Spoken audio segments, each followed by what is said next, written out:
So these are my notes that I took while watching season 2 of Netflix, A Series of Unfortunate Events. Very professional. NPH show. So many changes. Too much info. I just ... Don't tell us. Capitalized. Episode 7.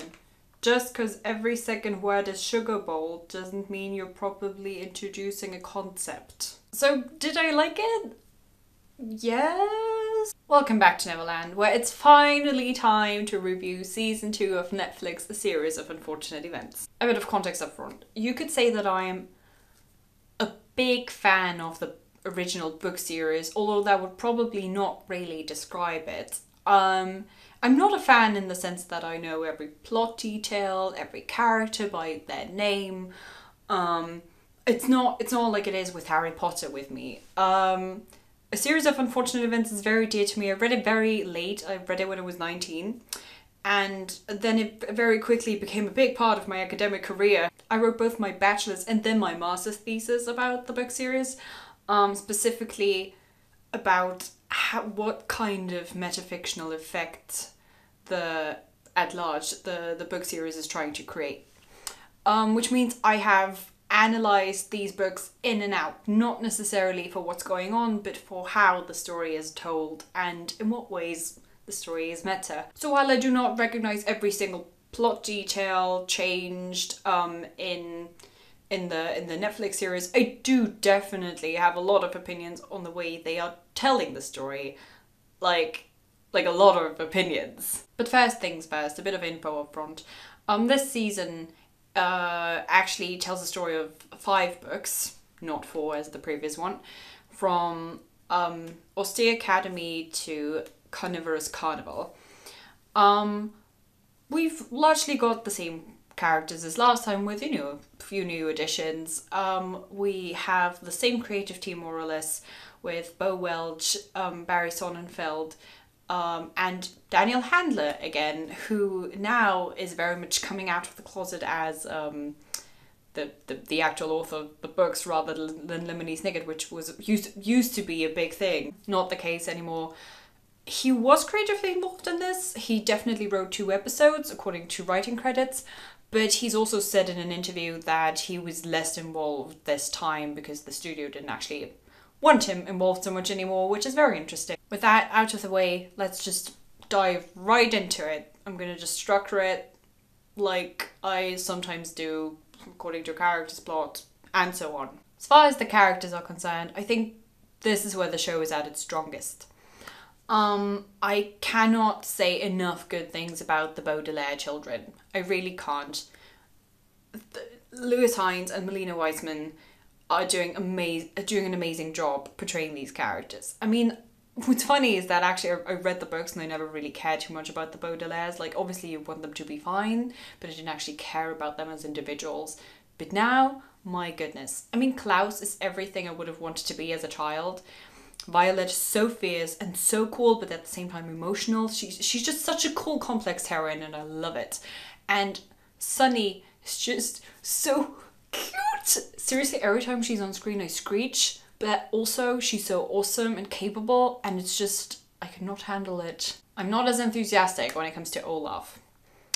I've said this already, but Neil Patrick Harris was not a bad choice for Olaf, and the way he portrays him is cool, and I think it works.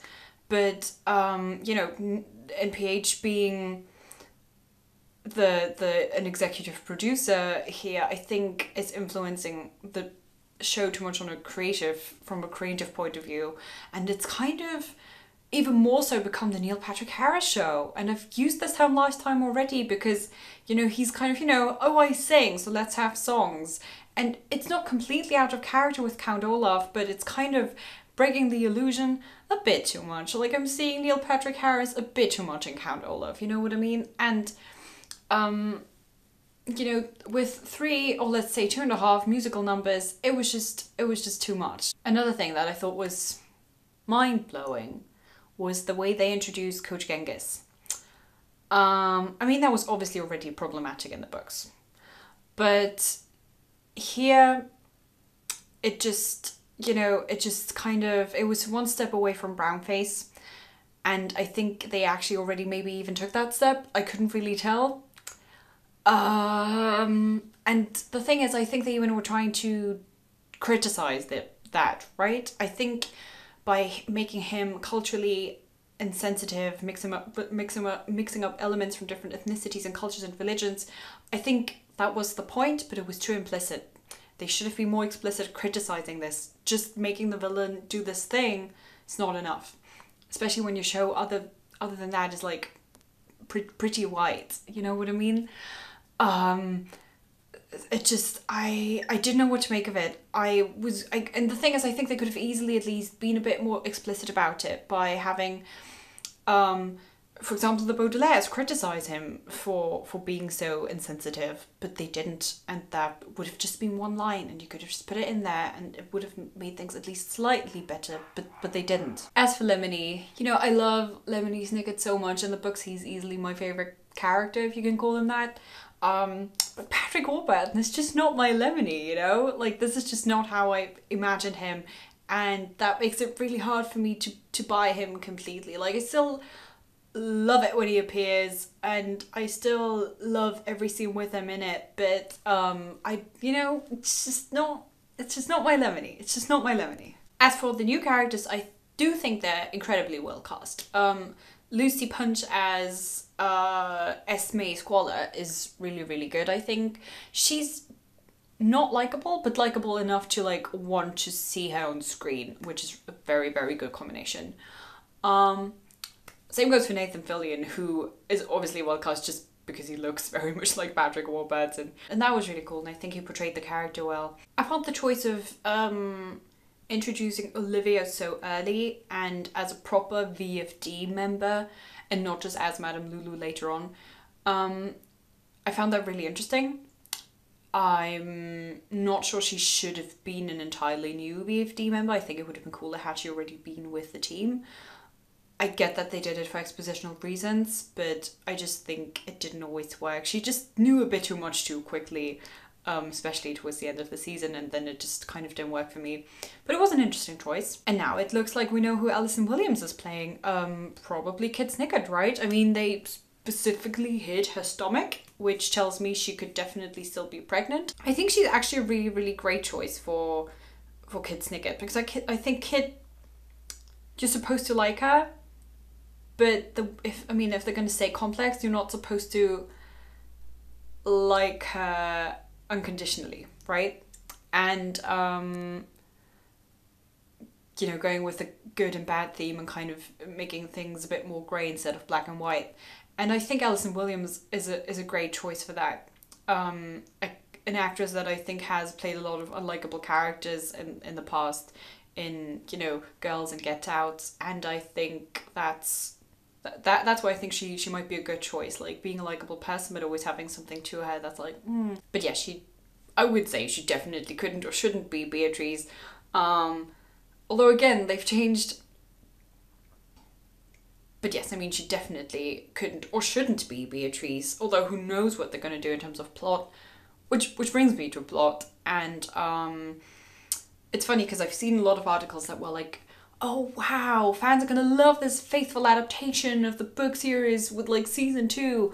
And I'm like, yeah, maybe in terms of plot, but I still think it's changed extensively. And I think there's two major differences. One with the way they portray the story, which I'm gonna get to that later, but two, the many additions in terms of scenes, because yes, we do see all, like, everything that's going on with the Baudelaires, but we see much more. We have Jacques Snicket introduced super early, we have Olivia's character, we still have Jacqueline, we have Larry the waiter. Look, they're fun characters. I'm not saying that I'm not interested in their characters, but it's taken away so much of the original charm of the book series. And it's funny because I remember reading the book series when I was 19 for the first time, read it all in like 1 week or maybe 2, and buying Lemony Snicket, the unauthorized biography, buying Beatrice's letters because I wanted more information. I was like, this cannot be it. I was so frustrated with all the unanswered questions. I couldn't live with it because obviously the books leave you so much more in the dark than this show. and you have no idea what's going on most of the time. And even when you do get info, you're like, yeah, but can I trust this? Like, okay, Lemony mentioned something in a side sentence, but is it true? Because I definitely can't trust him. He seems like an unreliable narrator. And I mean, the kids pick up things with like strange adults and Count Olaf and his team. So like, obviously you can't trust these guys. So you really have no idea what's going on. You just have terms like VFD, Sugar Bowl, Fire, Schism. Like those are the things that are like floating around, but you never really know what to make of it. But in this show, you very definitely do know what to make of it. And as much as I used to hate this when I was 19, growing up kind of also analysing these books so much, appreciating them for what they are, I know why it was done that way, and I wish they had done it in the show, but they're not. They're trying to give you a lot of information, and it's just kind of, the show loses, like the story loses its charm. And look, I get it. I understand that if you make a show for the masses, which Netflix is obviously very much trying to do, if you do that, then obviously you have to give people infos. Like, you know, you don't want to be in the dark and don't want to be frustrated watching this series. I understand it. That's not the effect that they're going for. But it's just so sad. As a fan of the original books, it's like, you're kind of taking away the whole point of the show, or of the story, I mean, by making a show that shows me the VFD headquarters and everyone in it, their connection to each other so clearly and so early, that shows me Jacques so early, his relationship to Olivia, like all of these, the way they work, the way the coding works, the book, the handbook. I mean, what the hell? Why I'm not supposed to know any of these things, and now we just do. And it's just, you know, for me, as a fan of the original series, it's just very sad. Another point that comes with inserting all of these characters, all of these scenes, you know, showing what Count Olaf is up to rather than just staying with the Baudelaires, is the fact that we see a lot of things that we would have otherwise not seen, and it makes things a lot less scary. I think not knowing what Count Olaf is up to creates this very menacing tension in the books. And, you know, only seeing the consequences and not the way that Count Olaf got there makes him this very, very, very scary character that I don't actually think he is in the show now, which he is in the books. Same actually with Esme Squalor, who is much more ridiculous, because yes, it's an all ages family show, but so were the books, and I was still effing terrified. And I was 19. I mean, to be fair, I have like a low threshold when it comes to being scared, but still, like, it's like really scary, and you don't really know what things he's ready to do in order to, you know, get to where he wants to get. And you don't really have that feeling here. They're like, yeah, it got off her head, and I'm like, yeah, but you know, nothing serious has ever happened up until now, so is anything super serious gonna happen? You know, like when they show him kidnapping Babs, I'm like, thanks that you had to show me that. Not only was it really not necessary or like super necessary for the story, but also it wasn't really that scary. So I guess you're not as dangerous after all, are you? And also, you know, with all the VFD characters helping the Baudelaires and trying to like sort things out for them, it just it just makes it a lot less scary, a lot less negative. Which, yes, I understand why you would want to make the show less negative, but that was like a big point about the books. You were not supposed to be happy about people helping you. You were supposed to be frustrated constantly because no one was helping you and everyone was useless. And yeah, they just took it away, and I think it's a shame. So yes, all in terms of plot, yes, pretty similar to the books, but not half as effective. Not only, however, is the plot not as effective, but also the way they're telling the story, especially in terms of its medium and the way they've adapted it to, you know, it being a streaming series. And as a person who's focused so much on storytelling, who is a writer herself, and who's extensively studied different media and the way they tell stories, this is, you know, very frustrating to me, because I would definitely do everything differently. I mean, everything I see, I'm like, this is how I would do this is how I would do that, this is how I would have portrayed this struggle, and they just don't do it. And I'm like, you could have done so much. You have this amazing property, this awesome story in your hands, and you just needed to change the medium in a way that it was cool and worked, and they just didn't. Most annoying here, I think, is actually Lemony's role. And it's funny because my boyfriend would always call him a phantom, like the way that he behaves towards the Baudelaires and the whole story. But I think in the books, there's a strong case to be made about him researching things, like always maybe like a few days or weeks after the Baudelaires have been to a certain place, because I think time goes by a lot slower in the books than it does in the film, in the series. But here we can't really tell. So I would say that Lemony catches up by the time we're in Penultimate Peril. And I don't really totally see that happening here. And I think it's a shame, because I think you could have told a very, very interesting story that way. And the way that I would have done it, to come back to my medium point, is I would have probably gone for a mockumentary, actually. Not The Office style. We don't have to do it hardcore, but you know, at least Parks and Rec style, like Lemony as a talking head in there every now and then, filming himself, not being a writer but a filmmaker, or a documentary filmmaker rather, trying to capture these things he's finding, and then maybe blending into the way that he imagines things to have looked like, which essentially is what he did with the books. And you know, it's just not what they did. Instead, they're doing this weird, chaotic mixture, I think, of different media, like at the beginning, the dedications to Beatrice. And I'm like, why would he type this if we're not even seeing him write?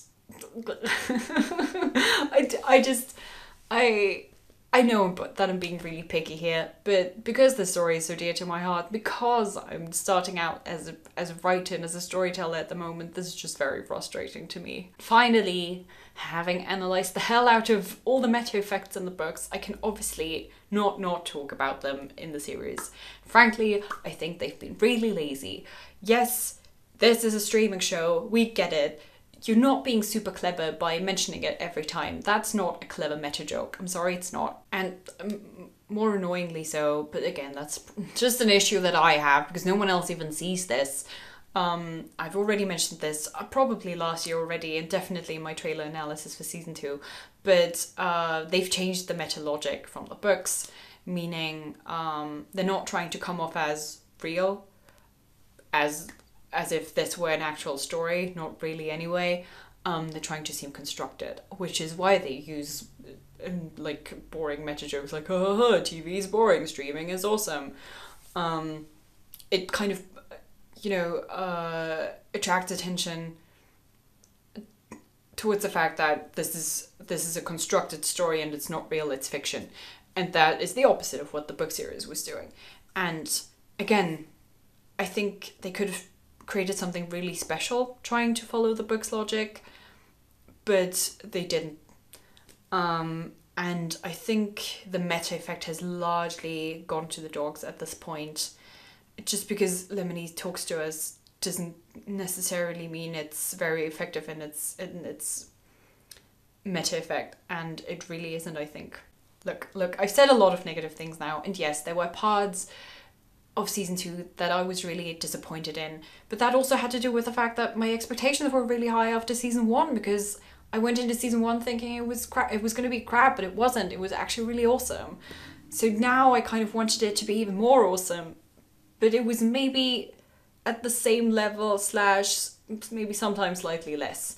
And yeah, look, I really all in all like the show still. I love the characters. I really want to see the Baudelaires, you know, not succeed at least. And I think, you know, especially the Hostile Hospital was really, really strong.